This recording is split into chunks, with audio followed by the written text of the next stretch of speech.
അരപ്പട്ടിയിൽ സ്വർണമോ വെള്ളിയോ ചെമ്പോ കരുതി വെക്കരുത്. വിശുദ്ധ മത്തായിയുടെ സുവിശേഷം 10-ാം അധ്യായം 9-ാം വാക്യം.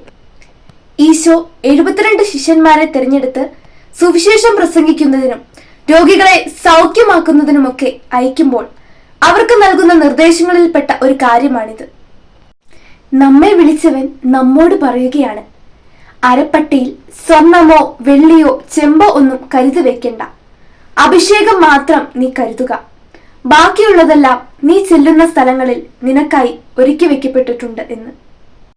ഈശോയെ മറ്റൊരാൾക്ക് കാണിച്ചു കൊടുക്കാൻ, അനേകരുടെ ജീവിതത്തെ നീ മൂലം രക്ഷയിലേക്ക് നയിക്കാൻ, അവർക്ക് പ്രകാശം നൽകാൻ നിന്നെ ദൈവം ഒരു ഉപകരണമായി തിരഞ്ഞെടുത്തിരിക്കുന്നുവെങ്കിൽ ദൈവം നിനക്ക് ആവശ്യമുള്ള എല്ലാ കാര്യങ്ങളും നൽകാൻ കഴിവുള്ളവനാണ് എന്ന് നീ ഉറച്ചു വിശ്വസിക്കുകയും നിന്റെ ഉപജീവനത്തിലുള്ള കാര്യങ്ങൾ പോലും നീ അന്വേഷിച്ചിറങ്ങാതെ ദൈവത്തിനെ അനുഗമിക്കുക എന്നുള്ളത് അതിപ്രധാനമായ ഒരു വിശ്വാസത്തിന്റെ അനുസരണമാണ്.